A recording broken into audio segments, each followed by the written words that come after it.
આપણે લઈને આવ્યા છે ચોખાના લોટના ખીસીવાળા પાપડ। આપણે ઢીલી ખીસી બનાવવાની છે। આપણે અહીં પાણી મૂકી દીધું છે, નમક નાખી દીધું છે, પછી પાપડનો ખારો નાખી દીધો છે, જીરું કચરું કરીને નાખી દીધું છે। આપણું પાણી ઉકળી જાય એટલે આપણે ચોખાનો લોટ વેલને થોડાવતા જવું, નાખતા જવું। આ રીતના લોટ નાખતા જવાનું ને એકદમ હલાવતું જવાનું એટલે ગાંઠો ન વળે।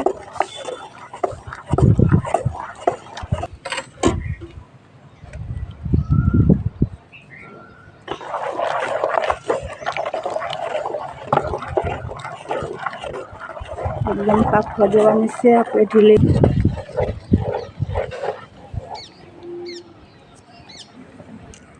આપણી ખીસી પાકી ગઈ છે। આ રીતના બહુ સરસ થઈ ગઈ છે। આપણે અહીંયા પ્લાસ્ટિક પાથરી દીધું છે કાગળ। આપણે આમાં તેલ લગાવી લેવાનું છે એટલે આપણા પાપડ સુકાય એટલે ઉસકી જાય। આ રીતના આપણે આછું તેલ લગાવી દઈએ।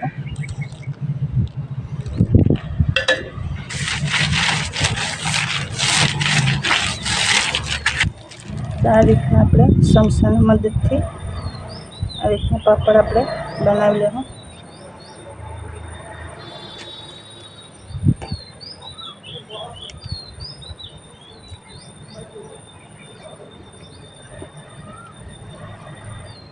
તેલ લગાવવાથી આપણો પાપડ સુકાઈ જાય એટલે ઉસકી જાય।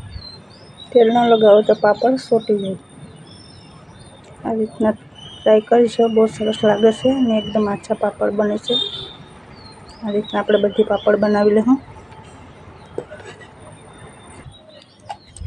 આ રીતના આપણા પાપડ સરસ બને છે।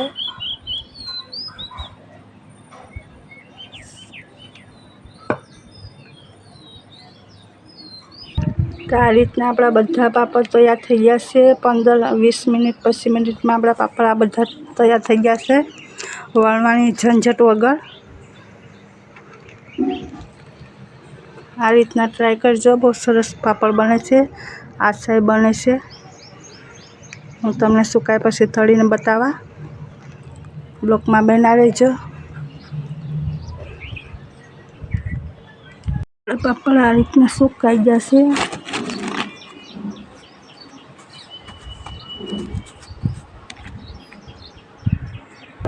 તો પાપડને તમને તેલમાં મસ્ત બનાવશું।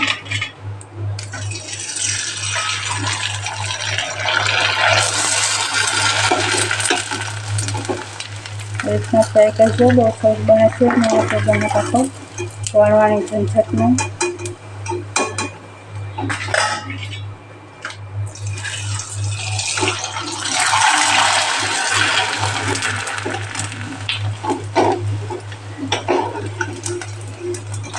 આપણે ખીસી એકદમ પકવા દીધી હોય ને તો પાપડ બહુ સરસ બને છે।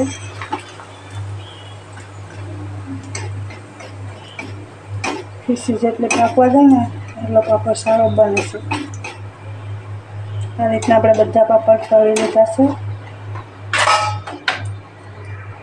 તો તમને અમારા પાપડ કેવા લાગ્યા તમે કોમેન્ટમાં કહેજો, લાઈક કરજો, શેર કરજો અને મારી ચેનલમાં સપોર્ટ કરજો। વિડીયો બનાવવા બહુ મહેનત લાગે છે, થોડીક સપોર્ટ કરી દેજો। બધાને જય માતાજી, જય શ્રી કૃષ્ણ।